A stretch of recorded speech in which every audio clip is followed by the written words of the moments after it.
जय श्री कृष्णा दोस्तों, आज मैं हरितालिका तीज की संपूर्ण कथा कहने वाली हूँ। यदि आप तीज की पूजन और सामग्री के बारे में जानना चाहते हैं तो आप मेरे पुराने वीडियोस देख सकते हैं, वो आपको डिस्क्रिप्शन बॉक्स पर मिल जाएंगे। तो चलिए कथा शुरू करते हैं। श्री सूत जी बोले, जिसकी घुंघराली अलकें कल्प वृक्ष के फलों से ढकी हुई और सुंदर एवं नूतन वस्त्रों को धारण करने वाली स्त्री श्री पार्वती जी की तथा माला से जिसका मस्तक शोभायमान है, ऐसे दिगंबर रूपधारी भगवान शंकर को नमस्कार है। कैलाश पर्वत की सुंदर चोटी पर विराजमान भगवान शंकर से गौरी जी ने पूछा कि हे प्रभु, आप मुझे किसी गुप्त व्रत की कथा सुनाएं। हे स्वामिन, यदि आप मुझ पर प्रसन्न हैं तो ऐसा व्रत बताने की कृपा करें जो सभी कर्मों का सार हो और जिसके करने से बहुत परिश्रम भी ना करना पड़े, फल भी विशेष प्राप्त हो जाए। एवं मैं आपकी पत्नी किस व्रत के प्रयास से हुई हूँ।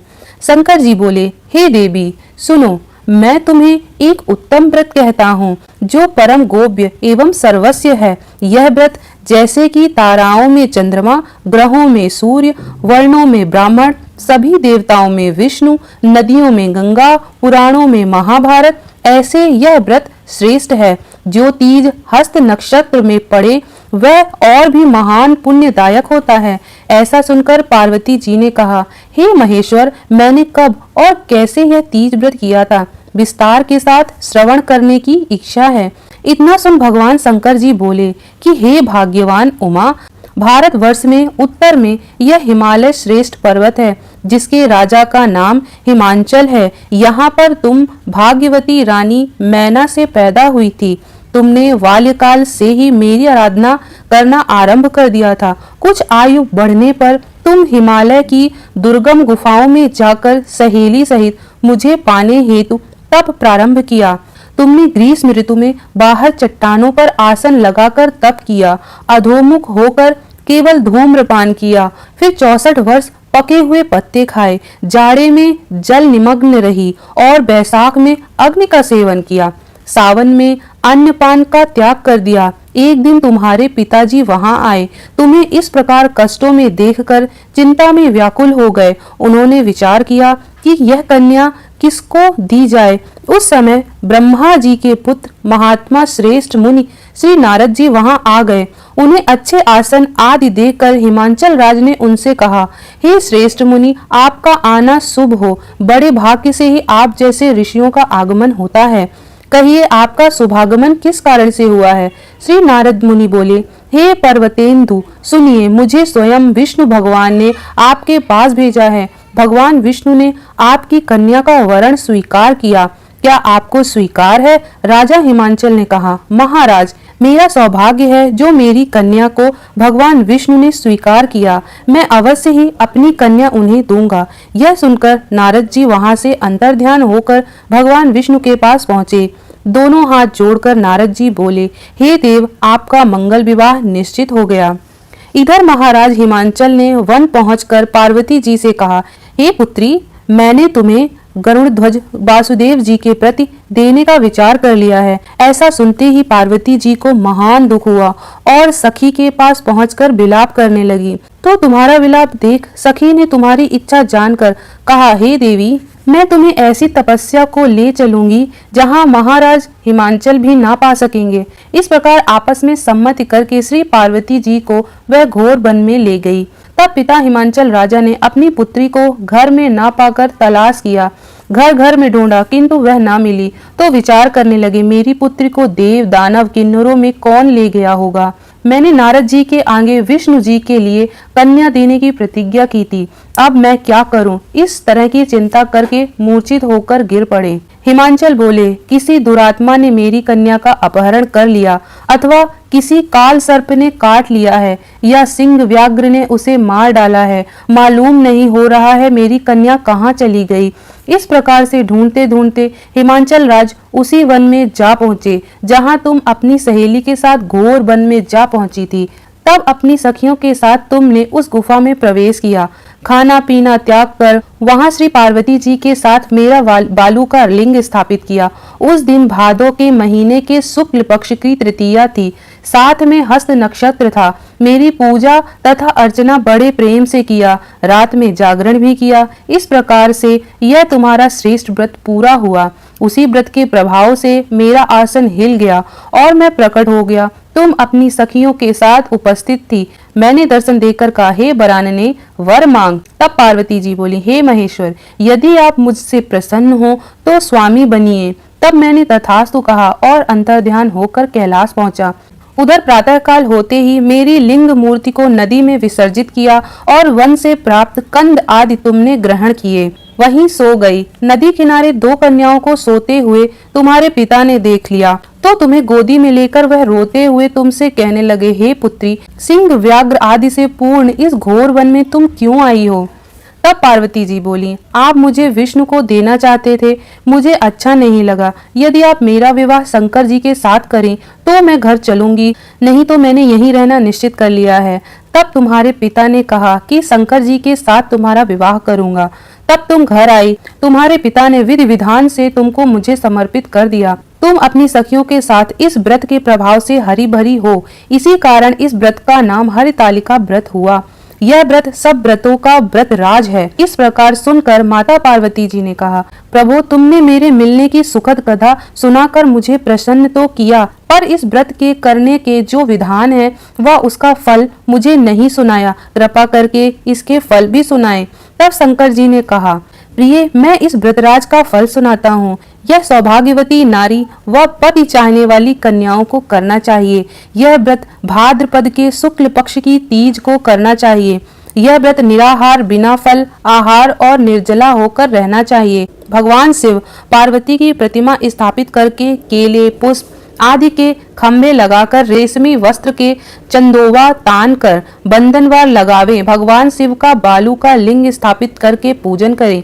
वैदिक मंत्र, स्तुति, गान आदि रात्रि जागरण करना चाहिए। भगवान शिव को लड्डू, मिला पकवान, फल फूल आदि सामग्री समर्पित करें। फिर ब्राह्मण को द्रव्य, अन्न, वस्त्र दान देना चाहिए। हे देवी, जो स्त्री इस व्रत को करती है वो 7 जन्मों तक राज्य प्राप्त करती है। उसके सभी पाप नष्ट हो जाते हैं। जो स्त्री भादों की तृतीया के दिन व्रत नहीं करती, आहार कर लेती है, वह 7 जन्मों तक बधिया रहती है। अगले जन्म में विधवा हो जाती है। दरिद्रता पाकर अनेक कष्ट उठाती है। जो उपवास नहीं करती वह घोर नरक में पड़ती है। अन्न का आहार करने से उसे सूकरी का जन्म मिलता है। फल खाने से बंदरिया होती है। जल पीने से जोंक होती है। दूध पी लेने से सरपड़ी होती है। मांसाहार से व्याघ्री होती है। मिठाई खा लेने से तितली होती है। सभी वस्तुएं खाने से मक्खी हो जाती है। सो जाने पर अजगरी का जन्म पाती है। पति के साथ रमण करने पर मुर्गी होती है। हे देवी, जो स्त्री श्रद्धा पूर्वक यह व्रत करती है वह तुम्हारे समान पति के साथ पृथ्वी पर अनेकों भोग करके अंत में शिव का सानिध्य प्राप्त करती है। यह कथा सुनने से 1000 अश्वमेघ और 100 वाजपेयी यज्ञ का फल मिलता है। शंकर जी बोले, हे देवी, इस प्रकार आपके व्रत का महात्म्य सुनाया है, जिसके अनुष्ठान करने से करोड़ों यज्ञ का पुण्य फल प्राप्त होता है। इसी प्रकार कथा समाप्त होती है। बोलिए गणेश भगवान की जय, पार्वती माता की जय, भोलेनाथ की जय। अब घंटी और तालियों के साथ गणेश जी की आरती प्रारंभ करते हैं। जय गणेश, जय गणेश, जय गणेश देवा, माता जकी पार्वती, पिता महादेवा। जय गणेश, जय गणेश, जय गणेश देवा, माता जकी पार्वती, पिता महादेवा। एक दंते दयावंते, 4 भुजाधारी, एक दंते दयावंते, 4 भुजाधारी, माथे पर सिंदूर सोहे मूस की सवारी, माथे पर सिंदूर सोहे मूस की सवारी। जय गणेश, जय गणेश, जय गणेश देवा, माता जकी पार्वती, पिता महादेवा। अंधन को आँख देती, कोढ़िन को काया, अंधन को आँख देती, कोढ़िन को काया, बाजन को पुत्र देते, निर्धन को माया, बाजन को पुत्र देते, निर्धन को माया।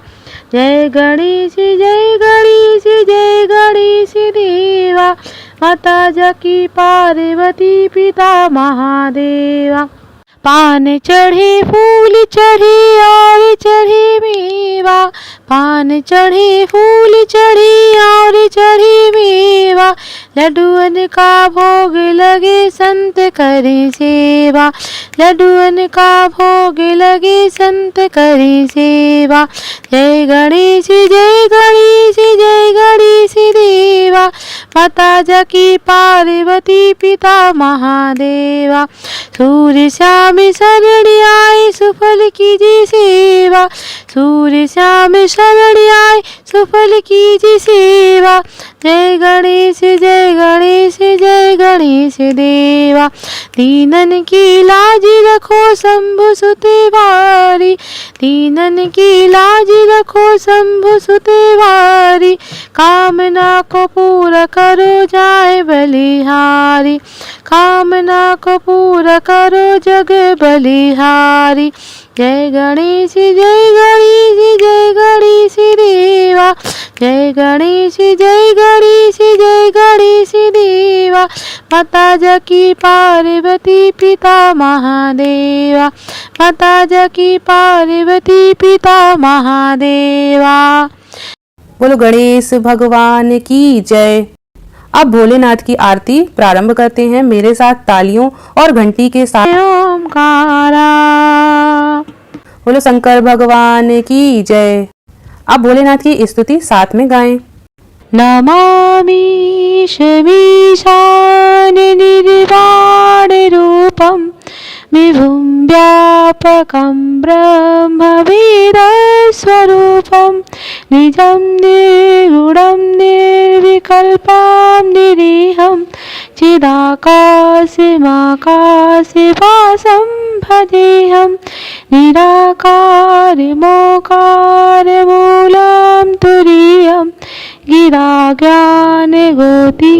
तमीशं गिरीशं करालं महाकालकालं कृपालं गुणागारि संसारि पारं नतोऽहं तुषारात्रिशङ्कासि गौरं गभीरं मनोभूतिकोटि प्रभाश्री शरीरं स्फुरन्मौलिकल्लोलिनी चारुगङ्गा लसविदालबालेन्दुकण्ठी भुजङ्गा चलत्कुण्डलं शुभ्रनेत्रं विशालं प्रसन्नाननं नीलकण्ठं दयालं मृगाधीशचर्माम्बरं मण्डमालं प्रियं शङ्करं सर्वनाथं भजामि प्रचण्डं प्रकष्ठं प्रगल्भं परेशम् अखण्डम् अजं भानुकोटिप्रकाशम् त्रयः शूलनिर्मूलनं शूलपाणिं भजेऽहं भवानी पतिं भावगम्यं कलातीते कल्याणकल्पान्तकारी सदा सज्जनानन्ददाता पुरारी चिदानन्दसन्दोहमोहापहारी प्रसीद प्रसीद प्रभो मम्मधारी न यावत् उमानाथ पादारविन्दं भजन्तीह लोके परिवानराणां न तापसुखं शान्ति सन्तापनाशं प्रसीद प्रभो सर्वभूतादिवासं न जानामि योगं जपं नैव पूजा न तोऽहं सदा सर्वदा सम्बुद्धोऽभ्यं जराजन्म दुःखोदितापाप्यमानं प्रभो पाहि आपन्यमामीश शम्भो रुद्राष्टकमिदं प्रोक्तं विप्रेण हरितोषये ये पठन्ति नरा भक्त्या तेषां शम्भो प्रसीदति ओम नमः शिवाय, ओम नमः शिवाय। बोलो माता पार्वती जी की जय, बोलो गणेश भगवान की जय, बोलो शंकर भगवान की जय। आरती में पानी उतारकर अब भगवान से क्षमा याचना करें कि हे प्रभु, मुझसे जो भी गलती हुई हो उसे माफ करें और मेरे परिवार पर हमेशा कृपा बनाए रखें। जय भोलेनाथ की, जय माता पार्वती जी की। पूजन विधि जानने के लिए और सामग्री जानने के लिए आप डिस्क्रिप्शन बॉक्स में उसके लिंक देख सकते हैं। उसमें पूरी विधि विधान से पूजा दी हुई है। और अगर आपको कहानी पसंद आई हो और आगामी व्रत और त्योहार की विधि विधान से पूजा, कथा और आरती के लिए मेरे चैनल